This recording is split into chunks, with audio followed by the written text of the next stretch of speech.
Dejé a mi esposo en el aeropuerto pensando que era solo otro viaje de negocios, pero justo cuando estaba a punto de irme, mi hijo de 6 años me apretó la mano con fuerza y susurró: «Mamá, no vuelvas a casa. Esta mañana escuché a papá planear algo muy malo contra nosotros. Por favor, esta vez créeme». Le creí y nos escondimos. Y lo que vi después me hizo entrar en pánico. Pero antes de continuar, asegúrate de ya estar suscrito al canal y escribe en los comentarios desde donde estás viendo este vídeo. Nos encanta saber hasta dónde están llegando nuestras historias. Las luces fluorescentes del aeropuerto Adolfo Suárez Madrid-Barajas lastimaban mis ojos esa noche de jueves. Estaba cansada, de ese tipo de cansancio que viene de adentro. ¿Saben? No es solo sueño, es una exhaustividad del alma que venía arrastrando por meses sin entender bien el porqué. Mi esposo Manuel estaba a mi lado con esa sonrisa perfecta que siempre usaba en público. Traje gris impecable, maletín de piel en mano, perfume caro que yo misma le había regalado en su último cumpleaños. A los ojos de cualquiera en esa terminal, éramos la pareja ideal. Él, el ejecutivo exitoso; yo, la esposa dedicada que lo llevaba al aeropuerto antes de un importante viaje de negocios. Si tan solo supieran. A mi lado, con su manita sudada sosteniendo firme la mía, estaba Javier, mi hijo de 6 años, mi mundo entero. Estaba demasiado quieto esa noche, más callado de lo normal. Y miren que Javier siempre fue un niño observador, de esos que prefiere mirar que participar. Pero esa noche había algo diferente en sus ojos, un miedo que no podía nombrar. «Esta reunión en Berlín es crucial, amor», dijo Manuel jalándome para un abrazo calculado. Todo en él era calculado, solo que yo no lo sabía aún. 3 días a lo mucho y estoy de vuelta. Tú te encargas de todo aquí, ¿verdad? Encargarse de todo, como si mi vida fuera solo eso, sostener todo mientras él construía su imperio.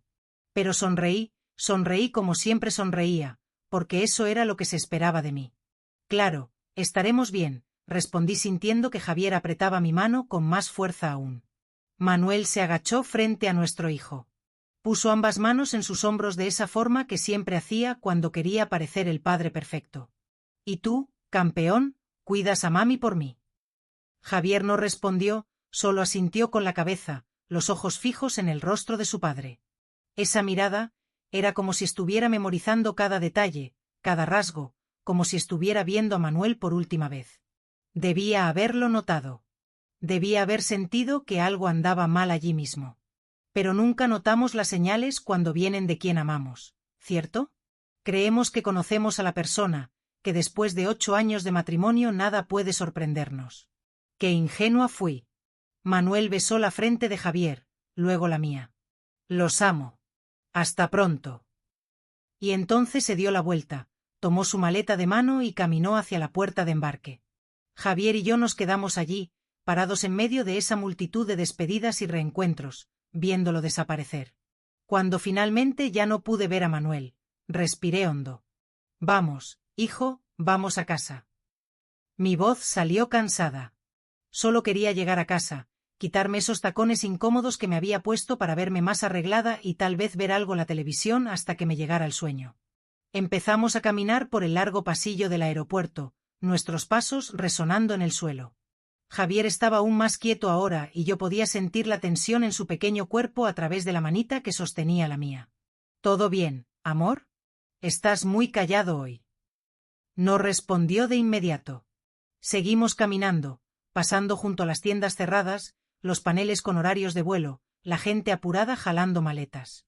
Fue solo cuando llegamos cerca de la salida, cuando las puertas automáticas de cristal ya estaban a la vista, que se detuvo. Se detuvo tan bruscamente que casi tropiezo.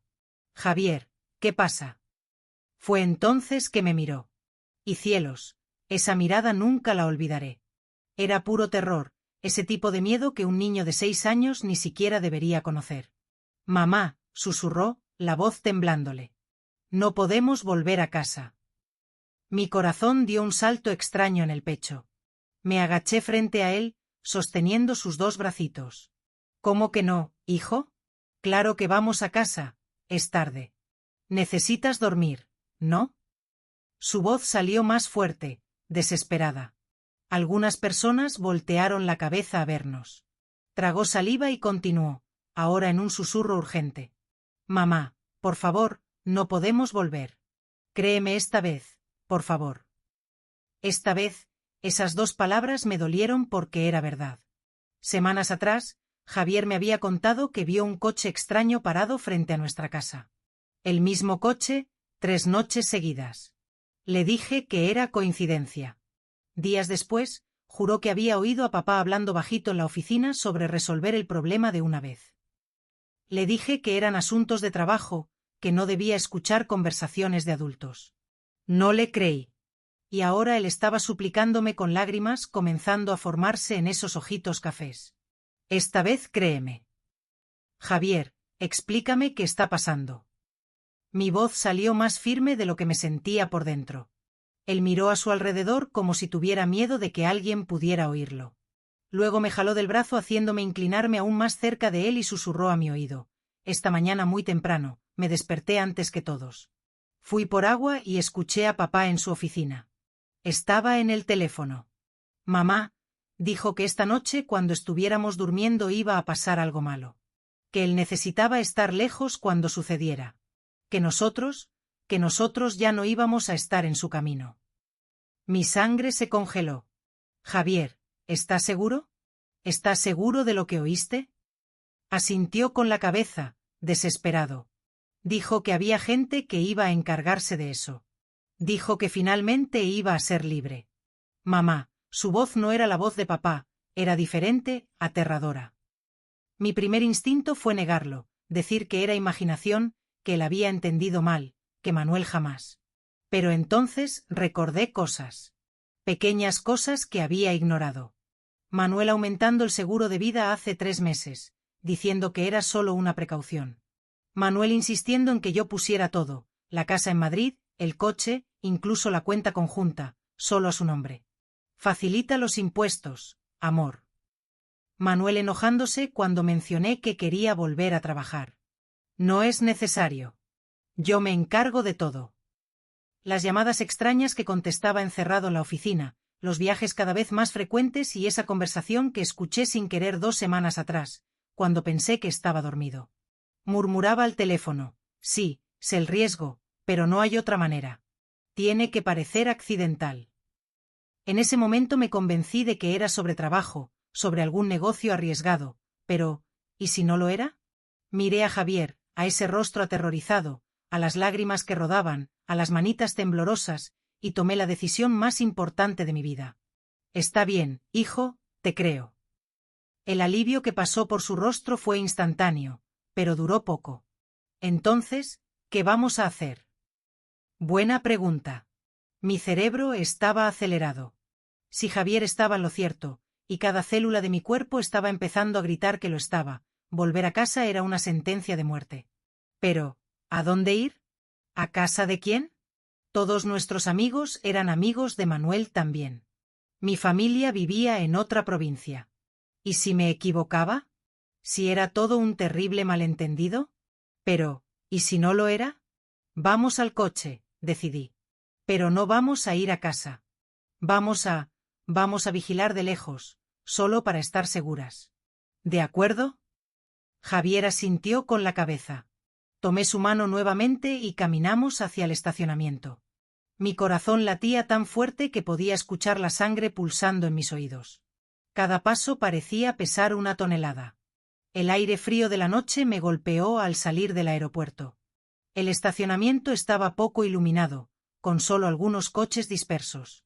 El nuestro estaba en una esquina, un sedán plateado que Manuel se había empeñado en comprar el año pasado. Un coche seguro para mi familia, dijo. Seguro. Qué broma amarga.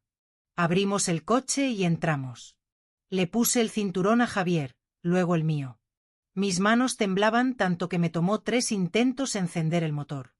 Mamá. La voz de Javier era pequeña en el asiento trasero. Sí, mi amor. Gracias por creerme. Miré por el retrovisor. Estaba encogido en el asiento, abrazando la mochila que llevaba a todas partes. Siempre te voy a creer, hijo, siempre. Y en ese momento me di cuenta de que debía haber dicho eso antes. Debía haberlo escuchado desde el principio. Conduje en silencio. No fui directo a casa. Tomé un camino alternativo, una calle paralela que daba vista a nuestra calle sin que pudiéramos ser vistos fácilmente. Encontré un lugar oscuro entre dos árboles grandes y me estacioné. Desde allí podíamos ver nuestra casa en la urbanización en Madrid. Todo parecía normal. Las luces del poste iluminaban la acera, nuestro jardín bien cuidado, la terraza donde Manuel y yo tomábamos café los domingos, la ventana del cuarto de Javier. Casa, nuestro hogar. O al menos eso era lo que yo pensaba. Apagué el motor y las luces del coche. Oscuridad total, silencio total, excepto por nuestra respiración. Y ahora esperamos, susurré. Javier no dijo nada, solo siguió mirando por la ventana, los ojos fijos en la casa. Y así nos quedamos esperando, sin saber que en menos de una hora todo lo que creía saber sobre mi vida se iba a desmoronar. El reloj del tablero del coche marcaba las 10:17 cuando comencé a cuestionar si no estaba siendo completamente ridícula. Ahí estaba yo, escondida en una calle oscura con mi hijo de 6 años, vigilando mi propia casa como si fuéramos espías en una película mala. ¿Qué clase de madre hace esto? ¿Qué clase de esposa sospecha de su propio marido? ¿De qué exactamente? Ni siquiera podía formar el pensamiento completo en mi cabeza. Era demasiado absurdo. Manuel nunca me levantó la mano, nunca le gritó a Javier. Era un padre presente, un esposo proveedor. ¿Pero era un esposo amoroso? La pregunta surgió de la nada y me tomó desprevenida. ¿Cuándo fue la última vez que me miró con cariño de verdad? ¿Que preguntó cómo fue mi día y realmente quiso escuchar la respuesta? ¿Que me tocó sin ser de forma mecánica, automática? ¿Cuándo fue la última vez que me sentí amada y no solo mantenida? Mamá, mira. La voz de Javier me sacó de mis pensamientos. Mi corazón se disparó. ¿Qué? ¿Qué viste allí? Ese coche. Seguí la dirección de su pequeño dedo. Un coche estaba doblando en nuestra calle, pero no era cualquier coche. Era una furgoneta oscura, sin ningún distintivo, sin matrícula delantera visible. Los cristales eran tintados, tan oscuros que era imposible ver quién estaba dentro. La furgoneta disminuyó la velocidad al pasar frente a las casas, demasiado lento para ser alguien solo de paso. Era como si estuviera buscando. Mi respiración se quedó atrapada en la garganta cuando la furgoneta se detuvo. Exactamente frente a nuestra casa. No puede ser, susurré. No puede. Pero lo era. Las dos puertas delanteras se abrieron. Salieron dos hombres. Incluso de lejos, incluso con la poca iluminación, se podía ver que no eran técnicos o repartidores o cualquier cosa normal. Usaban ropa oscura, chaquetas con capucha, y la forma en que se movían era furtiva, calculada. Se quedaron parados por un momento frente a la reja de nuestra casa, mirando a su alrededor. Mi instinto fue gritar, llamar a la policía, hacer algo, pero estaba paralizada, viendo como si fuera una pesadilla de la que no podía despertar. Uno de ellos, el más alto, metió la mano en su bolsillo. Esperé que sacara una palanca, alguna herramienta para forzar la entrada. Eso sería un robo. Podría lidiar con un robo. Podría llamar a la policía, poner una denuncia, seguir adelante. Pero lo que sacó del bolsillo hizo que mi mundo se viniera abajo. Una llave. Tenía una llave de nuestra casa. Mamá, la voz de Javier tembló. ¿Cómo tienen la llave? No pude responder. Estaba demasiado ocupada tratando de no vomitar. El hombre abrió la reja como si fuera el dueño, sin forzar, sin romper, simplemente abrió. Y luego caminó hasta la puerta principal donde repitió el proceso. Otra llave. La puerta se abrió suavemente. Solo 3 personas tenían llave de nuestra casa, yo, Manuel, y la llave de repuesto que estaba en su oficina en el cajón cerrado con llave del escritorio. Los 2 hombres entraron en mi casa. En la casa donde dormí ayer, donde hice el desayuno para Javier esta mañana, donde me sentí segura. No encendieron las luces. Pude ver haces de linternas bailando detrás de las cortinas. Estaban buscando algo. O peor, estaban preparando algo. No sé cuánto tiempo me quedé allí sentada, congelada, mirando. Pudieron haber sido 5 minutos o 50. El tiempo había perdido significado. Todo lo que existía era esa visión, 2 extraños dentro de mi casa con llaves que solo mi esposo podía haberles dado.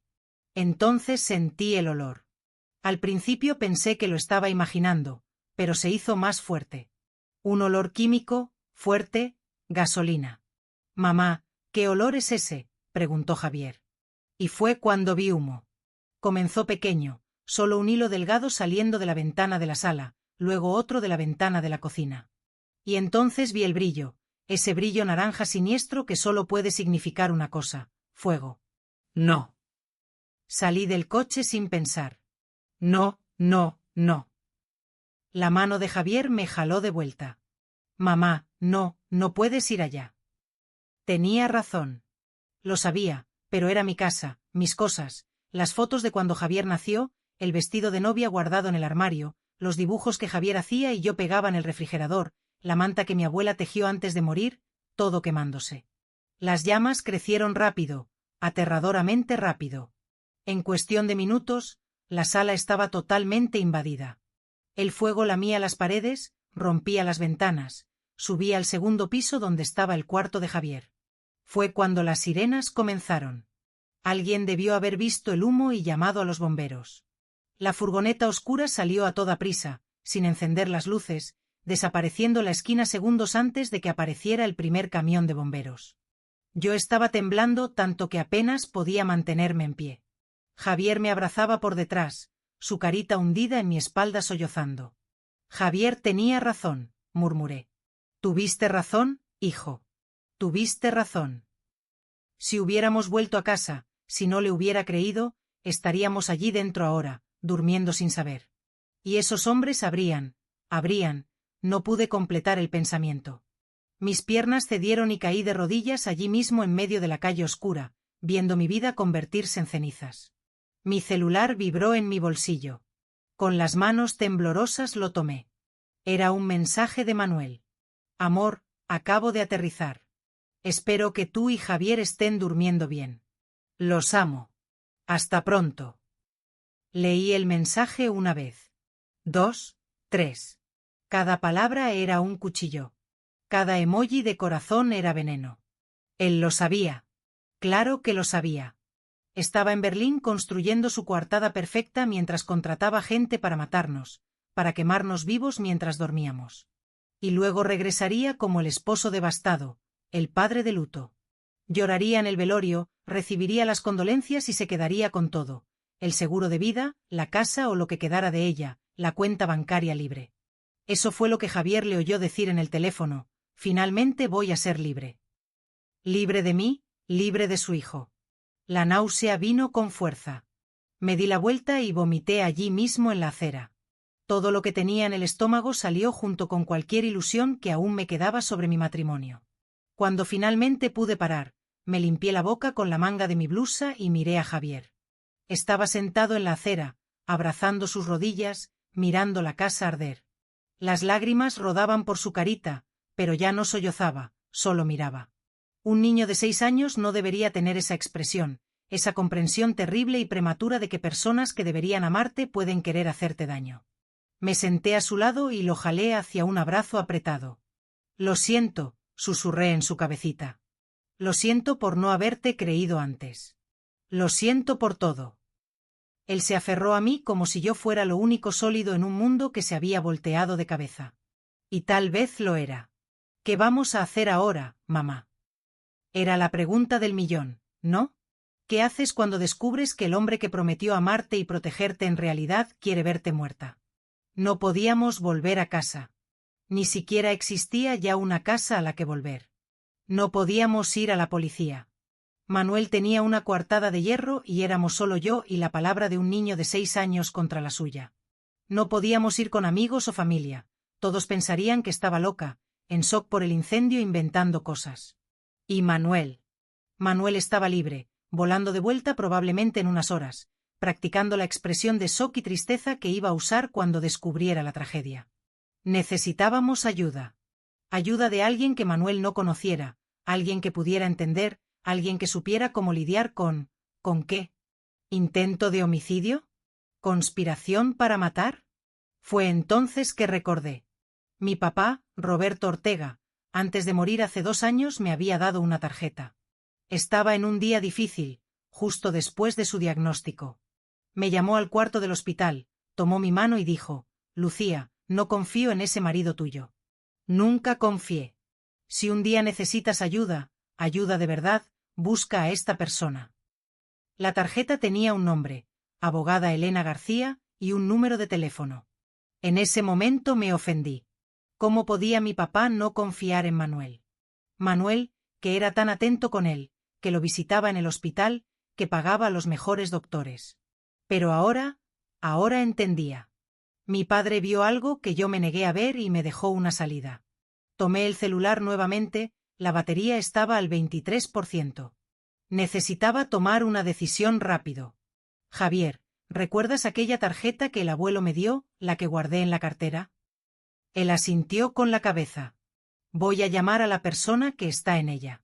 Ella nos va a ayudar. Al menos eso esperaba. Con dedos temblorosos marqué el número. 3 tonos. 4. Iba a saltar el buzón de voz cuando una voz femenina, ronca pero firme, contestó. ¿Diga? Abogada García, mi nombre es Lucía. Lucía Ortega.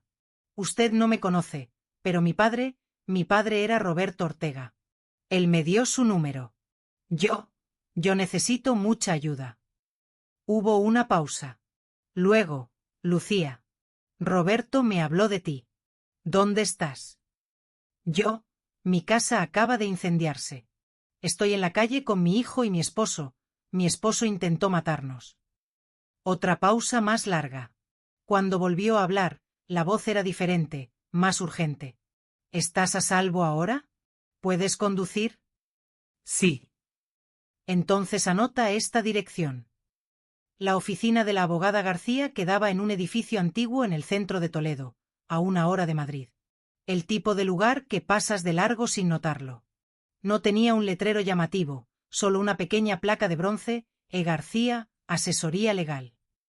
Eran casi las 12 de la noche cuando me estacioné enfrente. La calle estaba desierta.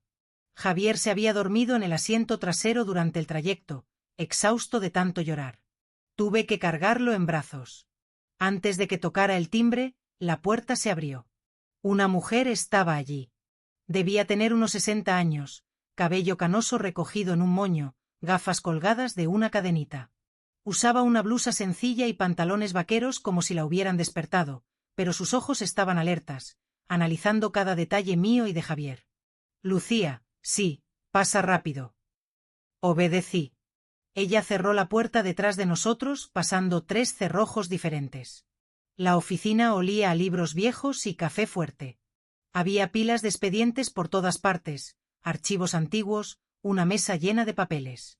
Pon al niño en el sofá de allá, indicó. Hay una manta en la silla. Acosté a Javier con cuidado. Lo cubrí. Seguía durmiendo, su carita aún marcada por las lágrimas. ¿Café? Ofreció. Iba a rehusar, pero ella estaba sirviendo 2 tazas. Me entregó una y señaló la silla frente a su escritorio. Siéntate y cuéntame todo desde el principio, sin omitir nada. Y le conté. Le conté sobre el viaje de Manuel, sobre el susurro de Javier en el aeropuerto, sobre la decisión de esconderme y vigilar la casa, los hombres con las llaves, el fuego, el mensaje de Manuel fingiendo preocupación mientras sabía que deberíamos estar muertas. La abogada García no me interrumpió una sola vez, solo escuchaba con los dedos entrelazados bajo la barbilla, los ojos fijos en mí. Cuando terminé, se quedó en silencio por un largo momento. Tu padre me pidió que te cuidara si algo así sucedía, dijo finalmente. Roberto era un hombre muy inteligente. Él notó cosas sobre tu marido que tú no quisiste ver. Aquello dolió, pero era verdad. Él sabía que Manuel era capaz ¿de esto? Él sospechaba que Manuel no era quien fingía ser, que se casó contigo por interés, que era peligroso. Ella tomó un sorbo de café. Roberto me dejó algunas cosas. Documentos, información sobre ti y sobre Manuel. Pensé que nunca necesitaría usarlas, pero... Se levantó y fue a un armario cerrado con llave. Sacó una carpeta gruesa y regresó poniéndola sobre la mesa entre nosotras. Tu padre contrató a un detective privado hace 3 años, discretamente, para revisar los negocios de Manuel. Mi corazón se encogió. ¿Y qué encontraron? Deudas. Muchas deudas de juego, principalmente. Tu marido tiene un problema serio, Lucía. Le debe a prestamistas, a organizaciones ilegales, a gente muy peligrosa. Abrió la carpeta mostrando extractos bancarios, fotos, informes. Sus negocios han estado en quiebra por 2 años. Ha estado usando el dinero de la herencia que dejó tu madre para tapar los agujeros, pero ya se acabó casi todo. Sentí como si me hubieran dado un golpe en el estómago. La herencia de mi madre, 100.000 euros que ella me dejó, que puse en una cuenta conjunta porque éramos un matrimonio. Amor, lo mío es tuyo. Él gastó todo, hasta el último céntimo. Pasó una página. Y ahora los prestamistas están cobrando con intereses. Manuel debe casi $500.000. La gente así no negocia, Lucía, o paga o. No necesitaba completar la frase. Pero yo no tengo ese dinero. No lo tenemos. Entonces, ¿por qué el seguro de vida? Dijo simplemente. ¿Tienes un seguro de vida de 2 millones de euros? Tu padre insistió en eso cuando te casaste, ¿recuerdas? Dijo que era importante para protegerte a ti y a un futuro nieto. Lo recordaba. Recordaba a Manuel pensando que era exagerado en ese momento, pero aceptando. Nunca cuestioné, nunca pensé.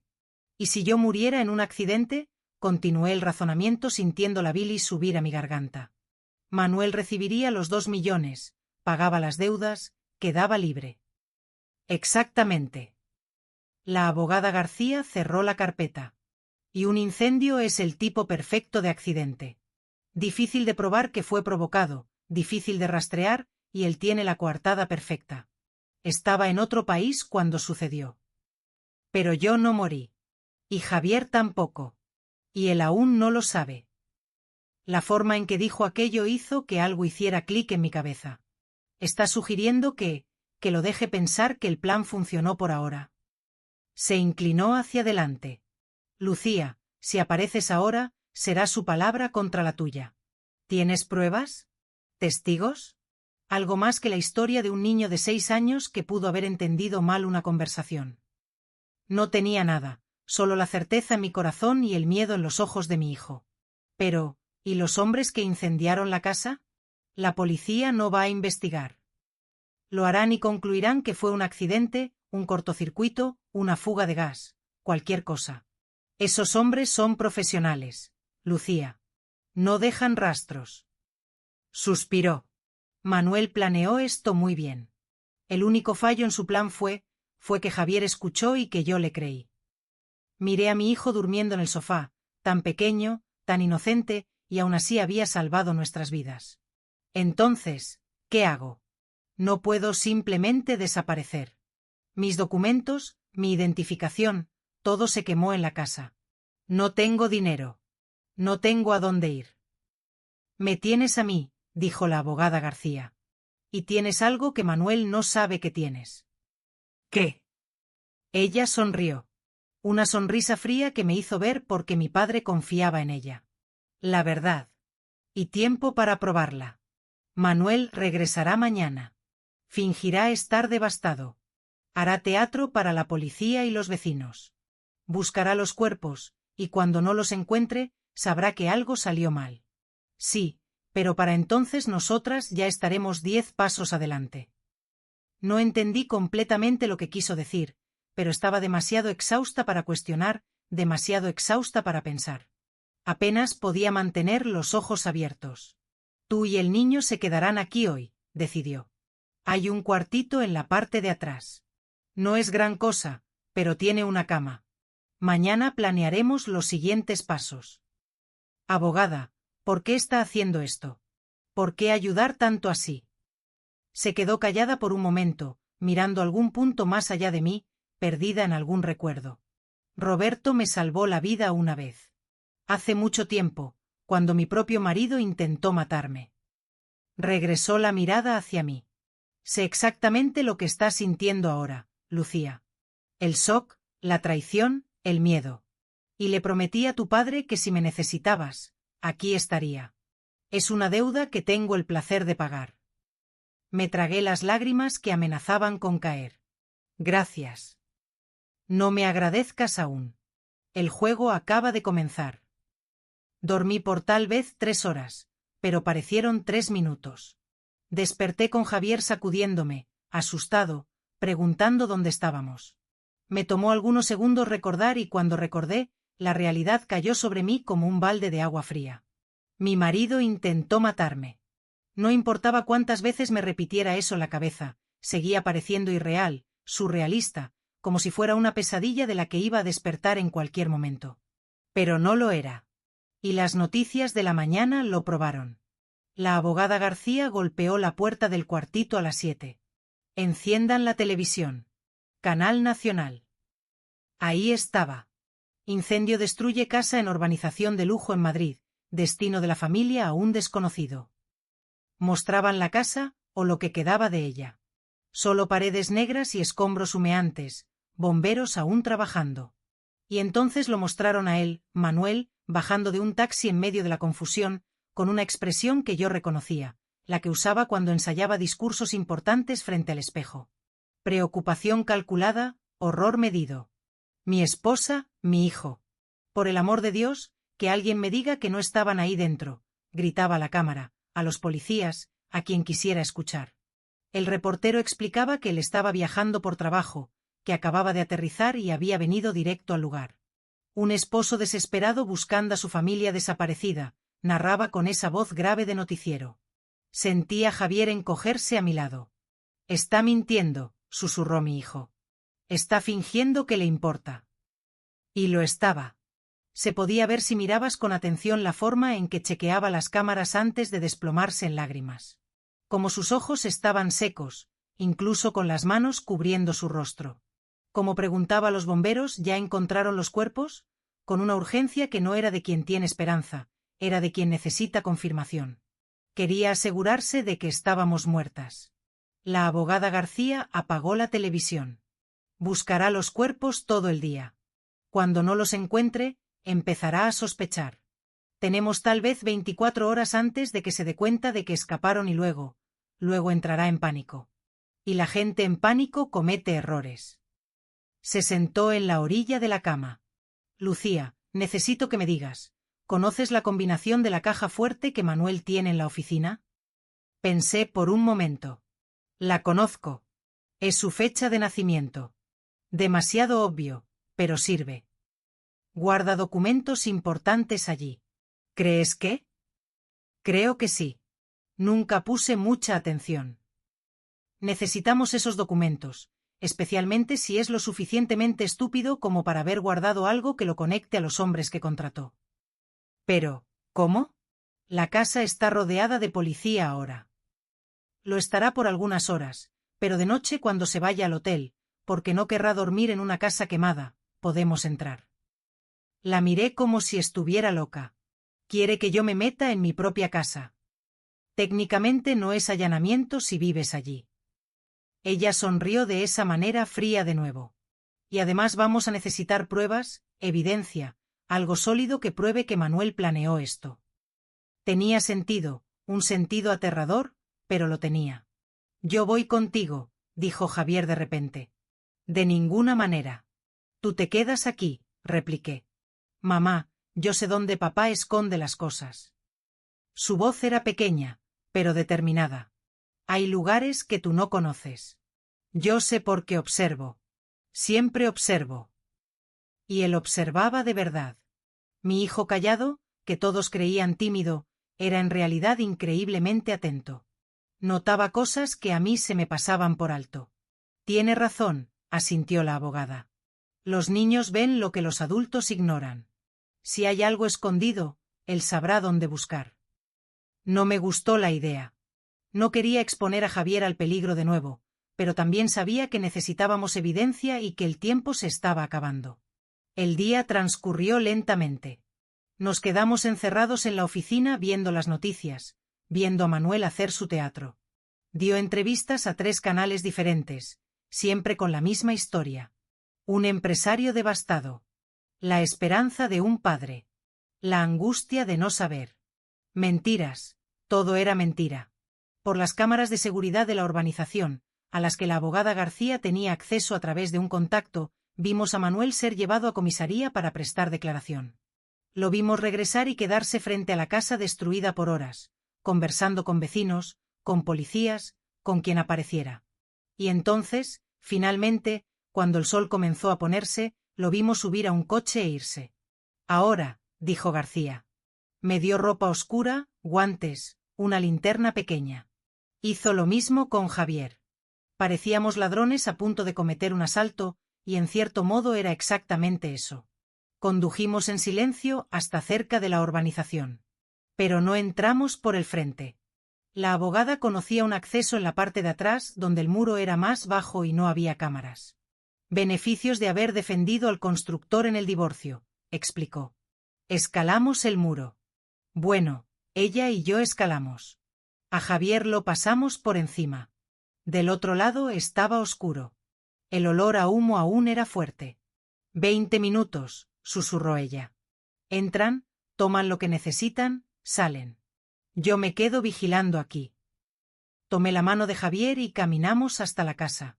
O lo que quedaba de ella. La puerta trasera, la de la cocina, estaba parcialmente quemada, pero aún se podía abrir. Entramos. Cielos, la destrucción era total. Las paredes negras, el techo parcialmente derrumbado, olor a cenizas y productos químicos. Todo lo que fue mi vida estaba destruido, pero no teníamos tiempo para lamentar. La oficina, susurré a Javier. ¿Dónde está? Él me guió pasando por la sala destruida, subiendo los precarios escalones de la escalera. La oficina de Manuel estaba en el segundo piso y milagrosamente no se había quemado tanto como el resto. La puerta estaba atascada, pero pude forzarla. La caja fuerte estaba allí, empotrada en la pared detrás de un cuadro. Marqué la fecha de nacimiento de Manuel. VIP, verde, abierta. Dentro había documentos, mucho dinero en efectivo, probablemente para pagos ilegales, y un celular antiguo. Lleva todo, dije metiéndolo en la mochila. Mamá, mira aquí, sonó la voz de Javier del otro lado de la sala. Estaba señalando debajo de una tabla suelta del piso, un escondite que yo nunca habría sabido que existía. Levanté la tabla. Dentro había otro celular, un cuaderno negro y un sobre. Tomé todo a toda prisa, metiéndolo en la mochila. Vamos, rápido. Estábamos casi en la puerta cuando escuchamos voces abajo. ¿Estás seguro de que no hay nadie? Sí. La policía ya liberó el sitio. Solo estamos revisando.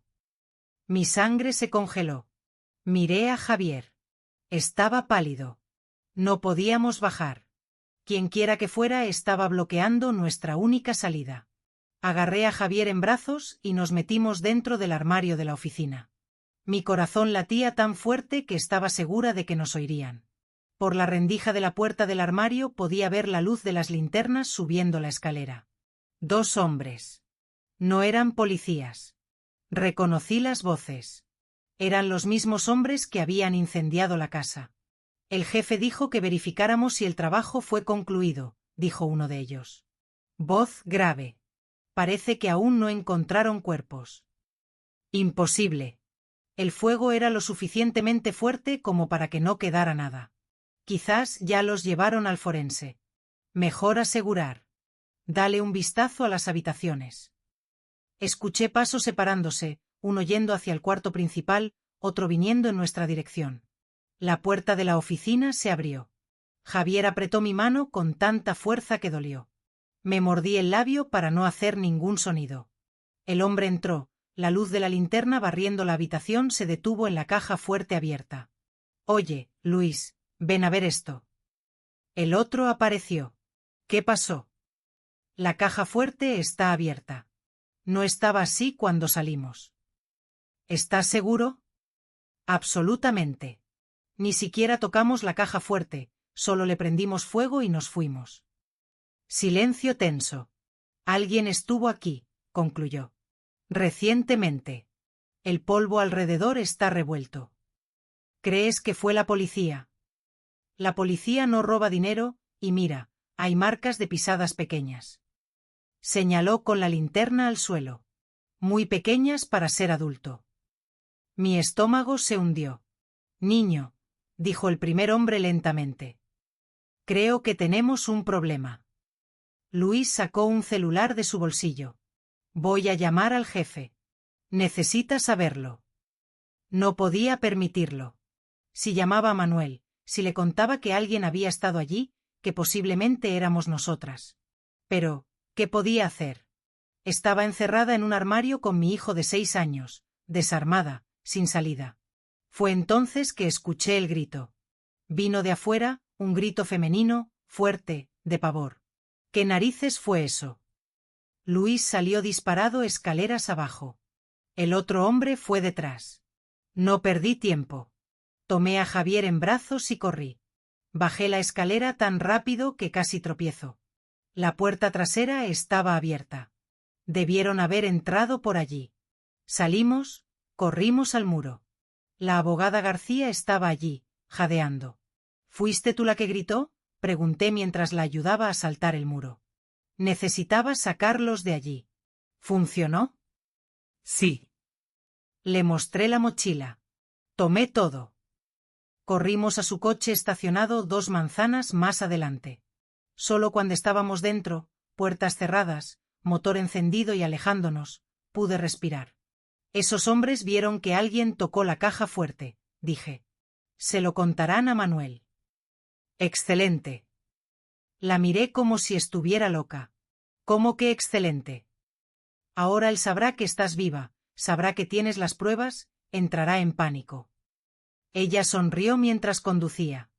Y la gente en pánico comete estupideces.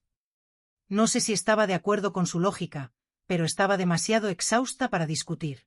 De vuelta en la oficina, vaciamos la mochila sobre el escritorio. Documentos, celulares, dinero, el cuaderno negro. La abogada tomó el cuaderno primero, lo abrió, comenzó a leer y cuanto más leía, más amplia se volvía su sonrisa. «Bingo», murmuró. «¿Tu marido es meticuloso o idiota?» «Probablemente ambos». Giró el cuaderno hacia mí. «Mira esto. Fechas, montos, nombres». Documentó cada céntimo que pidió prestado, de quién y cuándo tenía que pagar. Incluso tiene anotaciones sobre conversaciones con los prestamistas. Hojeé las páginas. Todo estaba allí. Cada deuda, cada amenaza que recibió. Y luego en las últimas páginas, solución final, leí en voz alta. Seguro de vida de Lucía, 2 millones de euros. El accidente tiene que parecer natural. Contacto, Luis. Servicio 20.000 euros. Mitad por adelantado. Fecha 21 de noviembre. Era hoy, o mejor dicho era ayer. Escribió todo, susurré incrédula. ¿Por qué alguien haría eso? Seguro, explicó ella. Si algo salía mal, él podía usar esto como garantía contra los tipos que contrató. Probar que ellos también estaban involucrados. Tomó uno de los celulares. Y apuesto a que en estos celulares hay aún más evidencia. Conversaciones, llamadas. Nos tomó toda la noche examinar todo.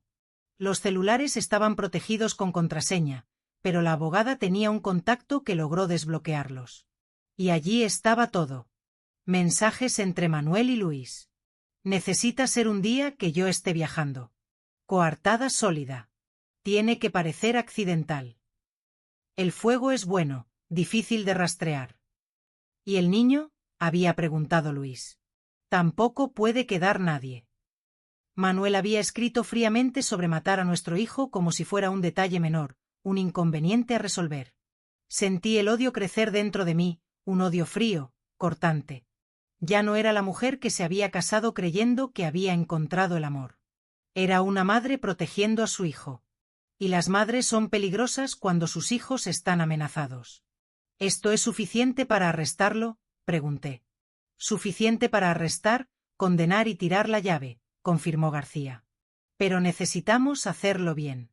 Si entregamos esto a la policía equivocada, Manuel tiene suficiente dinero y conexiones para hacerlo desaparecer, o peor, para hacerlas desaparecer a ustedes.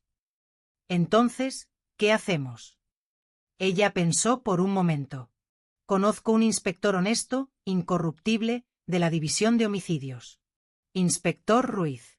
Si le presentamos el caso a él con todas estas pruebas, Manuel no tiene a dónde correr. ¿Cuándo? Mañana por la mañana. Pero antes de eso. Miró su celular. Tu marido ya intentó llamarte 7 veces en la última hora y te mandó 15 mensajes. Tomé mi celular.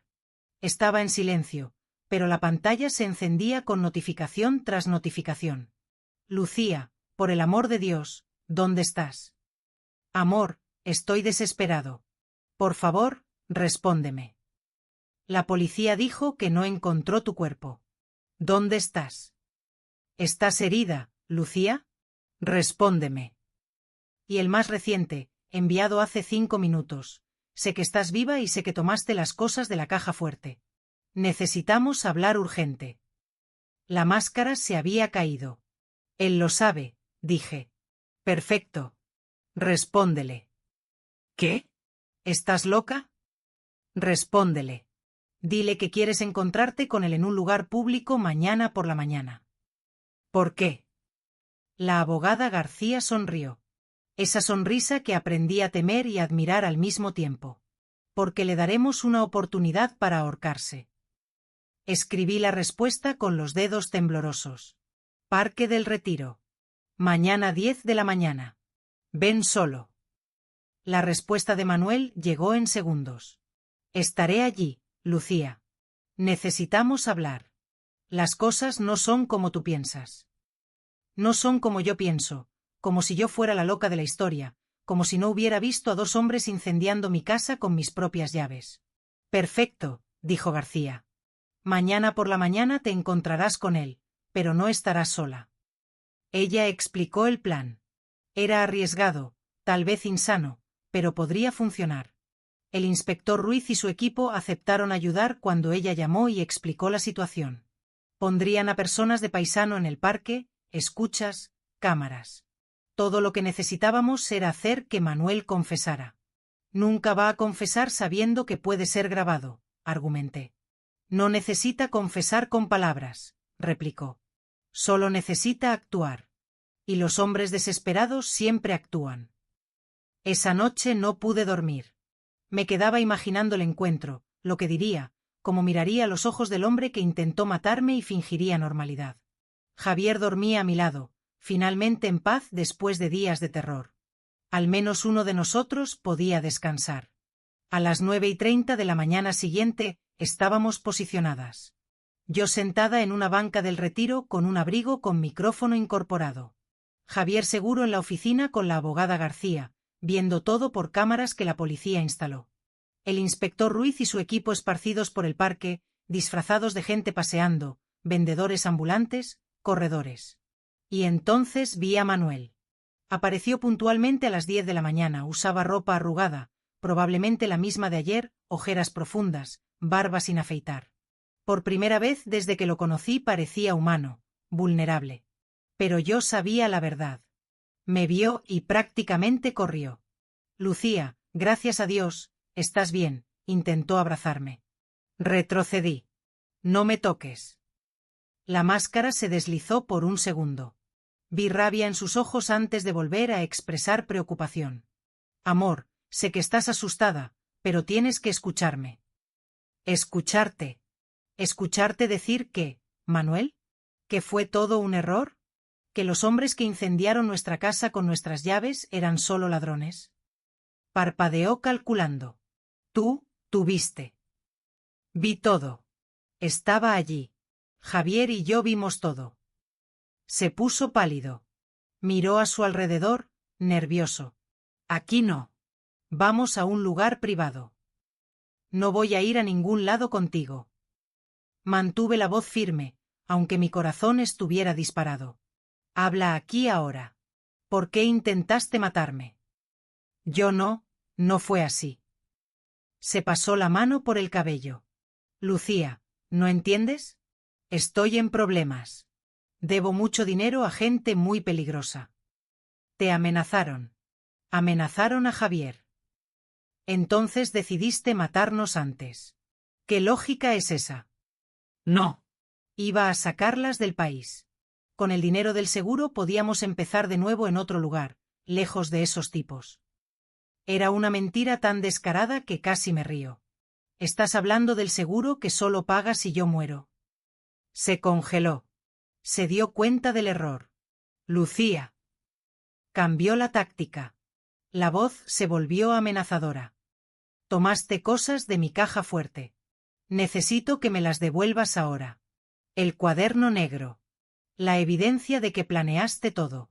No entiendes lo que estás haciendo. Si le entregas eso a la policía, caigo. Y si caigo, los tipos a los que les debo irán tras de ti. De cualquier manera, no estás a salvo. Pero al menos no serás tú intentando matarme. La rabia finalmente explotó. Siempre fuiste tan ingenua. ¿Crees que me casé contigo por amor? Eras una niña mimada con dinero de papi. Fue solo por eso. Dolió. Aun sabiendo que era verdad, dolió escucharlo. ¿Y Javier? Nuestro hijo también era solo por interés. El mocoso. Escupió las palabras. Siempre fue extraño, demasiado callado, observando todo. Niño raro. Y allí estaba el odio verdadero. No era solo por dinero, realmente nos despreciaba. Fue cuando escuché proveniente del audífono en mi oído: ya tenemos suficiente. Equipo, pueden ir. De repente, las personas paseando se acercaron. Los vendedores soltaron sus puestos. Todos convergieron hacia Manuel con placas en mano. Manuel Ortega, queda usted detenido. Su rostro pasó por 5 emociones en 3 segundos. Shock, confusión, rabia, miedo y finalmente aceptación. Había perdido.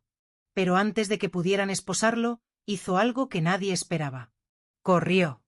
Disparó por el parque, derribando personas, saltando bancas. La policía fue tras él, pero tenía ventaja y corría en mi dirección. No tuve tiempo de reaccionar. Me agarró, jaló algo de su cintura, un cuchillo, y lo presionó contra mi cuello. Nadie se mueve, gritó. Su voz estaba irreconocible. O la mato. Juro que la mato. El inspector Ruiz se detuvo a 3 metros, manos levantadas. Cálmate, Manuel. No tienes que hacer esto. Claro que tengo. Ella lo arruinó todo, todo. La hoja presionó más fuerte. Sentí un hilito de sangre escurrir. Mi cerebro entró en pánico, pero luego recordé a Javier, a mi hijo viendo todo por la cámara. No podía dejar que me viera morir. Manuel, dije tratando de mantener la voz tranquila. No vas a hacer esto. No me digas lo que voy o no voy a hacer. No lo vas a hacer porque eres un cobarde. Siempre lo has sido. Volteé la cabeza un poco, mirándolo a los ojos. Los cobardes no matan mirando. Contratan a otras personas. Y hasta en eso fallaste. El cuchillo tembló en su mano. Y en ese segundo de vacilación, algo pasó. Un disparo. No para matar, para incapacitar. Un tirador que yo ni siquiera había visto acertó en la mano de Manuel. El cuchillo cayó. Gritó de dolor y en segundos estaba en el suelo, esposado, rodeado por policías. Caí de rodillas temblando. El inspector Ruiz me ayudó a levantarme. Ya está bien, terminó. Pero no parecía que hubiera terminado. Nada parecía real. Miré a Manuel siendo arrastrado a la patrulla. Gritaba, pataleaba, amenazaba. Esto no termina aquí, Lucía. Vas a pagar. Vas a pagar. Vacías. Todas sus amenazas ahora eran vacías. El juicio de Manuel fue rápido. Con todas las pruebas, el cuaderno, los celulares, las grabaciones de nuestro encuentro, la declaración de los hombres que contrató, que hicieron un acuerdo de delación, no había defensa posible. Intentaron alegar locura temporal. Intentaron decir que estaba siendo coaccionado por los prestamistas. Intentaron de todo. No funcionó. Manuel fue condenado a 25 años de prisión.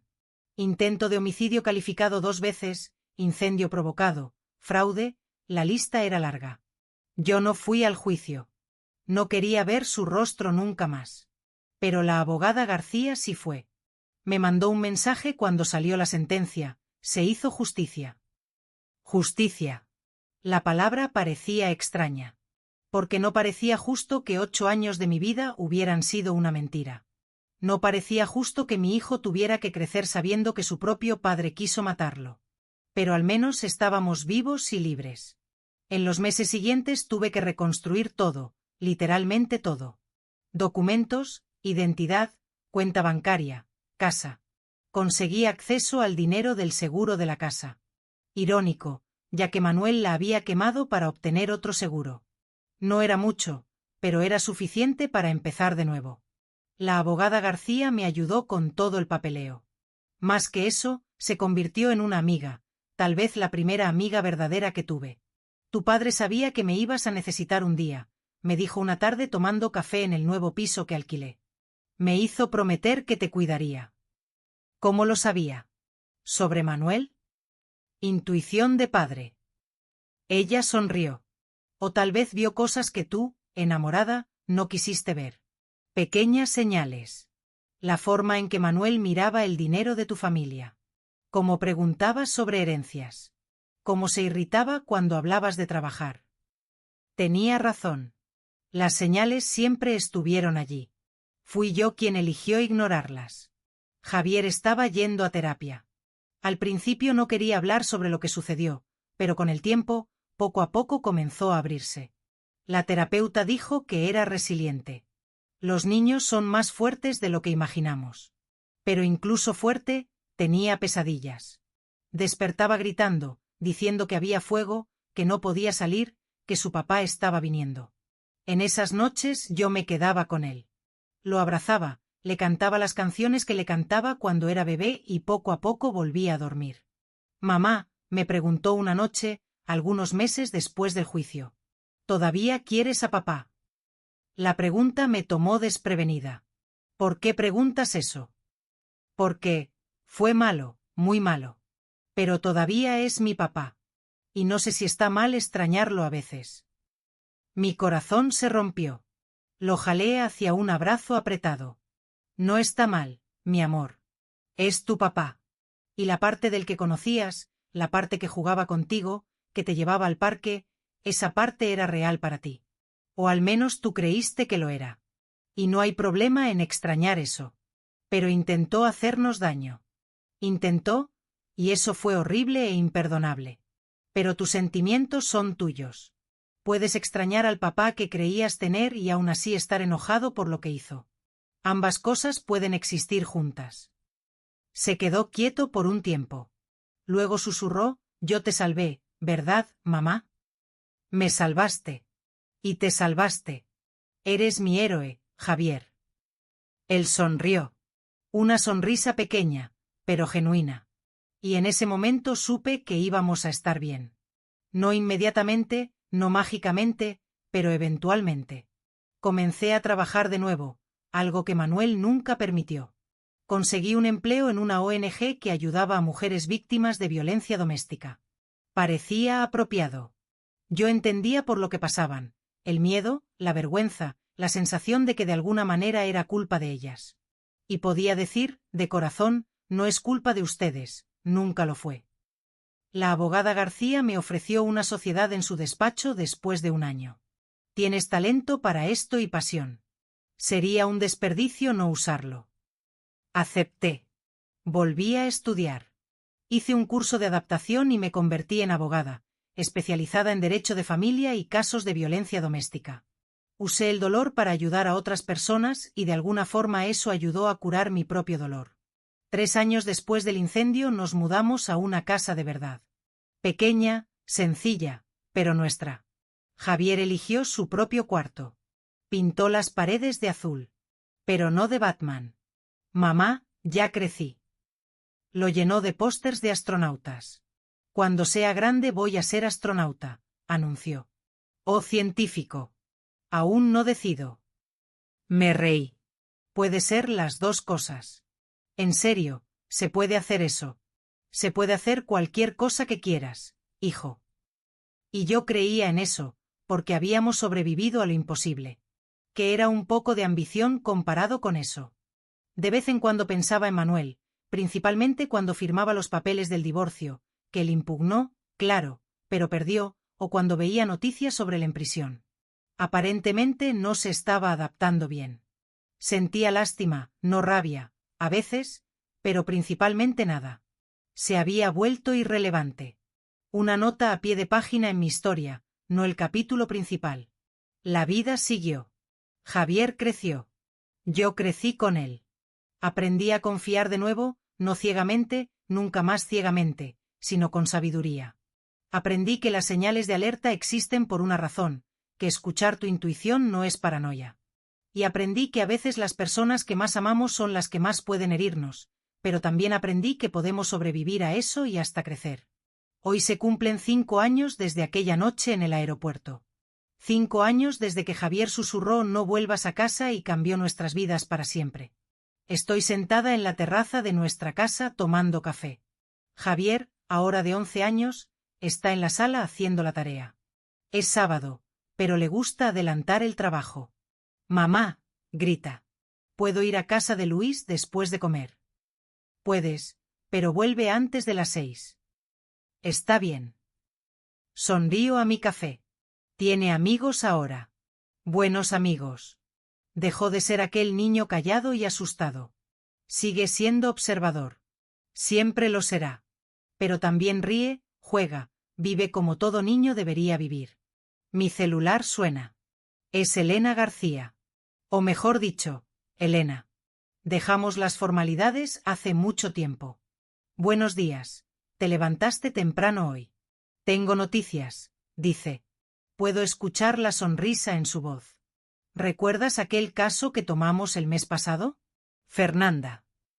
Recuerdo.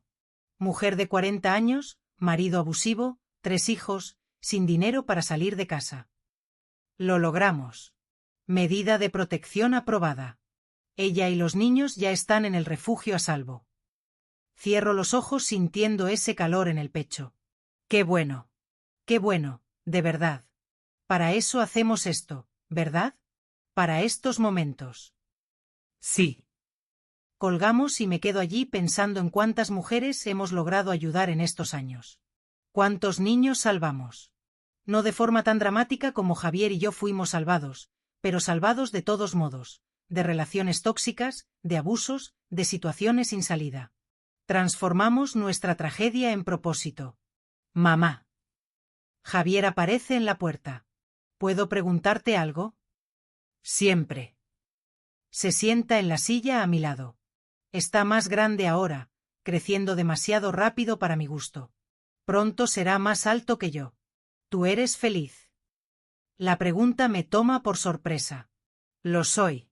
¿Por qué preguntas? Se encoge de hombros. Solo quería saber. Por todo lo que pasó. Pensé que tal vez te quedarías triste para siempre. Tomo su mano. Ya no es tan pequeñita como antes. Estuve triste por un tiempo. Sí, y todavía me pongo triste a veces cuando recuerdo. Pero también soy feliz porque te tengo a ti. Tengo un trabajo que amo. Tengo amigos de verdad. Tengo una vida que yo elegí, no que alguien eligió por mí. ¿Y a papá? Ya lo perdonaste. Esa es más difícil. No sé si lo perdoné. Perdonar no significa olvidar o decir que todo está bien. Tal vez sea más dejarlo ir. Ya no cargar con ese peso. Y en eso sí creo que lo logré. Él asiente procesando.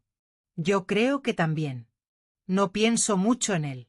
Solo a veces cuando recuerdo cómo era antes, pero luego recuerdo que aquello no era real y se vuelve más fácil. Qué sabiduría para un niño de 11 años. Pero Javier nunca fue un niño común. Creció demasiado rápido. Vio demasiadas cosas. Pero sobrevivió. Y más que eso, floreció. Te amo mucho, ¿sabías? Le digo abrazándolo. Yo también, mamá. Me devuelve el abrazo, luego se suelta. Puedo volver a la tarea. Solo me falta matemáticas. Puedes. Vuelve adentro y yo me quedo allí en la terraza viendo el sol subir en el cielo. Pienso en lo extraña que es la vida. Hace 5 años estaba perdiendo todo, o creyendo que lo estaba, la casa, el matrimonio, la seguridad. Pero en realidad estaba ganando algo más importante, libertad. Libertad para ser yo misma, para tomar mis propias decisiones, para construir una vida basada en la verdad, no en mentiras bonitas. Y sí, duele. A veces todavía duele. Hay noches que despierto sudando, soñando con fuego. Hay días que veo a un hombre de lejos que se parece a Manuel y mi corazón se acelera. El trauma no desaparece por completo. Aprendemos a vivir con él, pero también aprendemos que somos más fuertes de lo que imaginamos, que podemos sobrevivir a lo inimaginable, que podemos reconstruir a partir de las cenizas, literalmente en mi caso. Mi teléfono vibra de nuevo. Mensaje del grupo de apoyo que coordino para sobrevivientes de violencia doméstica. Gracias por la reunión de ayer. Por primera vez sentí que no estoy sola. Respondo, nunca lo estuviste y nunca lo estarás. Estamos juntas en esto. Es por estos mensajes que hago lo que hago. Porque sé lo que es sentirse sola, atrapada, sin salida. Y sé lo que es encontrar una mano extendida cuando más la necesitas. Como mi padre me dio cuando me dejó la tarjeta de Elena, como Elena me dio cuando me acogió, como Javier me dio cuando tuvo el coraje de hablar, aun siendo tan pequeño. No nos salvamos solos, nos necesitamos unos a otros. Y ahora yo devuelvo, extiendo mi mano a otras mujeres que están donde yo estuve y las levanto. El sol ha salido por completo ahora. Un nuevo día, una nueva oportunidad. Me levanto, entro en casa. Javier está en la mesa concentrado en los números. No nota cuando me acerco y le doy un beso en la coronilla. Mamá, protesta, pero está sonriendo. Estoy tratando de concentrarme aquí. Lo siento. No te molestaré más. Voy a la cocina a preparar la comida. Algo sencillo. Pasta con salsa. La comida favorita de Javier. Mientras revuelvo la salsa, lo escucho tararear en la sala. Tarareando. Un niño que presenció un intento de asesinato, que perdió su casa, que vio a su padre ser arrestado, está tarareando mientras hace su tarea de matemáticas. Si eso no es resiliencia, no sé qué es. Y me da esperanza.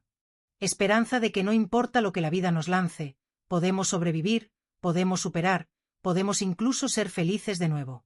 No de la misma forma, no como éramos antes, sino de una forma nueva, más fuerte, más sabia. El temporizador del horno suena.